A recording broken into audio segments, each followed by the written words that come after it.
जय श्रीमन नारायण। कार्तिक मास समाप्ति की तरफ है और हमारे भी कार्तिक मास महात्म के 2 ही अध्याय बचे हैं, अध्याय 34 और अध्याय 35। चूँकि ये अध्याय भी दोनों छोटे हैं तो इसीलिए हम आपको थोड़ा सा अपनी अगली वीडियो के बारे में बताना चाहेंगे। इसके बाद हमारी अगली वीडियो होगी माता अन्नपूर्णा के व्रत के ऊपर, जो कि अब माता अन्नपूर्णा के व्रत जो 16 दिवसीय होते हैं वो शुरू हो जाएंगे। उसी के बारे में हमारी वीडियो में इसमें थोड़ी सी जानकारी आपको देना चाहेंगे कि माता अन्नपूर्णा के व्रत कैसे होते हैं। संपूर्ण जगत शिव शक्ति स्वरूप है, उसमें शिव विश्वेश्वर हैं और उसकी शक्ति माँ पार्वती हैं। सृष्टि काल में माँ पार्वती को लोग माया कहते हैं और पालन के समय वही माता जो माँ पार्वती है वही अन्नपूर्णा कहलाती हैं, अन्नपूर्णा के नाम से विख्यात हुई हैं। और संहार काल में वही कालरात्रि है। सृष्टि काल में पालन करने वाली अन्नपूर्णा माँ का व्रत अन्न धन और संतान को देने वाला है। अन्न धन ऐश्वर्य और संतान की कामना करने वाले सभी स्त्री पुरुषों को माता अन्नपूर्णा का व्रत करना चाहिए। ये व्रत कैसे किया जाता है, कब करना है और क्या इसकी विधि है, ये हम अगली वीडियो में बताएंगे। और प्लीज़ आप लोग कमेंट करिए कि आप लोग इस व्रत के बारे में जानते हैं या नहीं जानते। आइए शुरू करते हैं कार्तिक मास महात्म का अध्याय 34। सूत जी कहते हैं कि यदि व्रत करने के बाद उद्यापन की शक्ति ना हो तो ब्राह्मणों को भोजन करा देना चाहिए, और ब्राह्मण भी ना मिले तो गौ का पूजन कर लें। यदि गौ भी ना मिले तो पीपल या वट का पूजन कर लें। ये सुनकर ऋषि पूछने लगे कि महाराज, वृक्ष तो सभी समान है, फिर पीपल या वट वृक्ष ही क्यों श्रेष्ठ माने जाते हैं। तब सूत जी ने कहा कि पीपल विष्णु का और वट शिव जी का तथा पलाश ब्रह्मा का रूप माना जाता है। फिर ऋषियों ने पूछा कि ब्रह्मा विष्णु तथा महेश ये सभी वृक्ष भाव को कैसे प्राप्त हुए।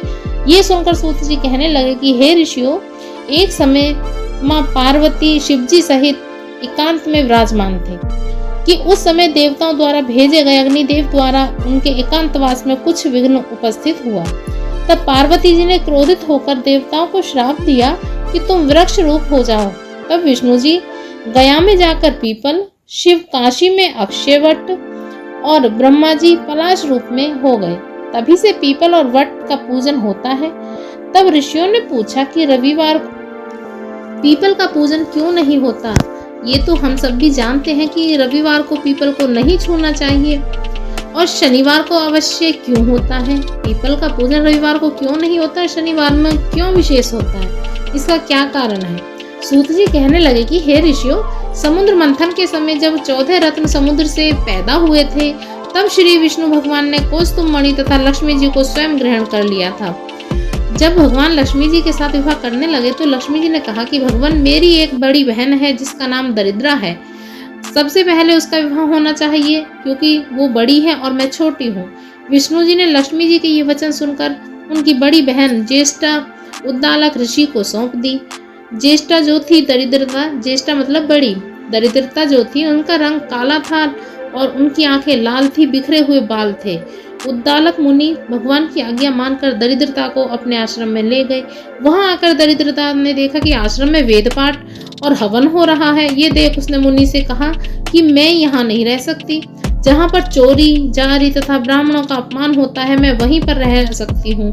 उसकी ये बात सुनकर उद्दालक ऋषि बहुत दुखी हुए और उसको वहीं पर छोड़कर चले गए और कह गए कि मैं तेरे लिए कोई स्थान देख कर आता हूँ। दरिद्रता ने बहुत देर तक ऋषि की प्रतीक्षा की, किंतु उनके न आने पर वो रोने और चिल्लाने लगी। तब लक्ष्मी जी ने भगवान से कहा कि हे भगवान, मेरी बहन दरिद्रता ऋषि द्वारा त्याग किए जाने से बहुत दुखी होकर रो रही है, पहले आप उसे जाकर शांत करिए। तब भगवान लक्ष्मी जी सहित वहां पर आए और कहने लगे कि तुम पीपल में निवास करो, पीपल हमारा ही अंश है। जो कोई कार्तिक सुदी पूर्णमासी को पीपल का पूजन करेगा वो तुमको ही प्राप्त करेगा, उसके यहाँ लक्ष्मी जी का वास होगा। जो शनिवार का पूजन करेगा और सूत लपेटेगा उसके समस्त मनोरथ सिद्ध होंगे, परंतु दूसरे दिन अर्थात रविवार को जो तुम्हारा स्पर्श करेगा वो दरिद्री हो जाएगा। इतना कहकर भगवान अंतर ध्यान हो गए। सूत जी कहते हैं कि जो कोई इस कथा को कहता या सुनता है उसको प्रयाग तथा बद्री का आश्रम तीर्थ जैसा फल मिलता है। ये बहुत लोगों के मन में शंका होती है कि शनिवार को पीपल की पूजा क्यों होती है और रविवार को पीपल को क्यों नहीं छूना चाहिए। तो हमारी इस कथा से सभी की शंका दूर हो गई, ऐसी हमें आशा है। आइए शुरू करते हैं अध्याय 35। शौनक ऋषि पूछने लगे कि हे सूत जी, दूसरे का दिया हुआ पुण्य भी लगता है या बिना दिया हुआ पुण्य मिलता है? तब सूत जी कहने लगे कि बिना दिए हुए भी पाप पुण्य दोनों मिलते हैं। सतयुग में एक के पाप और पुण्य के कारण सारे देश को पाप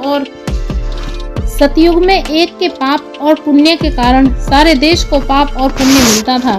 त्रेता में ब्राह्मण को तथा द्वापर में कुल को मिलता था, लेकिन कलयुग में केवल करने वाले को ही पाप और पुण्य मिलता है। एक पात्र में भोजन करने वाले को पाप व पुण्य का आधा भाग मिलता है।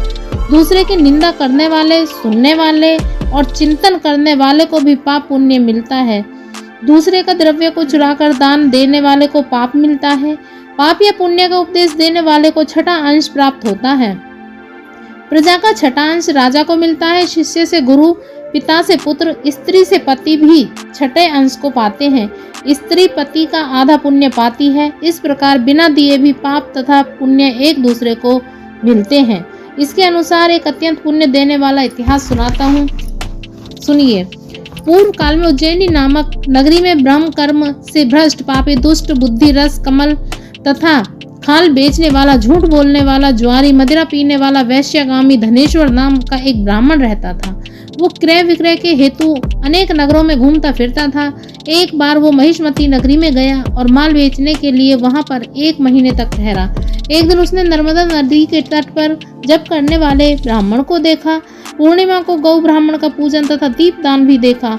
शाम को श्री शिव जी का दीपदान महोत्सव देखा। कार्तिक पूर्णिमा को दान, हवन तथा जप करने वाला अक्षय फल को प्राप्त होता है। महादेव जी तथा विष्णु में अंतर मानने वाले का समस्त पुण्य निष्फल चला जाता है। धनेश्वर यह सब उत्सव देखता रहा। उसी रात को एक सर्प ने उसे काट लिया। तब कुछ मनुष्यों ने उसके मुंह में तुलसी दल तथा नर्मदा जी का जल डाला। उसके बाद वो मृत्यु को प्राप्त हो गया। यमराज के दूत उसे मारते पीटते हुए यमपुरी में ले गए। वहां चित्रगुप्त ने उसको क्रोध की दृष्टि से देखते हुए यमराज से कहा कि यह घोर पापी है, इसने आजीवन एक भी पुण्य काम नहीं किया। तब यमराज ने आज्ञा दी कि इसको खोलते हुए तेल का कड़ाह में डाल दिया जाए, फिर मुदगरों की मार लगाकर कुंभीपाक नरक में डालो। लेकिन जब उसको तेल में डाला गया तो खोलता हुआ तेल एकदम शीतल हो गया। दूतों ने तत्काल जाकर ये बात यमराज को बताई तो वो भी आश्चर्यचकित हो गए कि ठीक उसी समय नारद जी यमराज की सभा में आ पहुंचे और यमराज से पूजित होने के बाद वो कहने लगे कि हे धनेश्वर, महापापी होते हुए भी कार्तिक मास का व्रत करने वालों के सत्संग के प्रभाव से पुण्य आत्मा को प्राप्त हुए हो तुम। भक्तों द्वारा नर्मदा का जल तथा तुलसी दल इसके मुख में छोड़ गए, साथ ही विष्णु का नाम इसके कान में पड़ा। इन सब के कारण इसके पाप नष्ट हो गए। कामना युक्त पाप गीला तथा कामना रहित पाप सूखा पाप कहा जाता है। कार्तिक मास के व्रत के प्रभाव से मनुष्य द्वारा किए गए सूखे तथा गीले दोनों प्रकार के पाप नष्ट हो जाते हैं।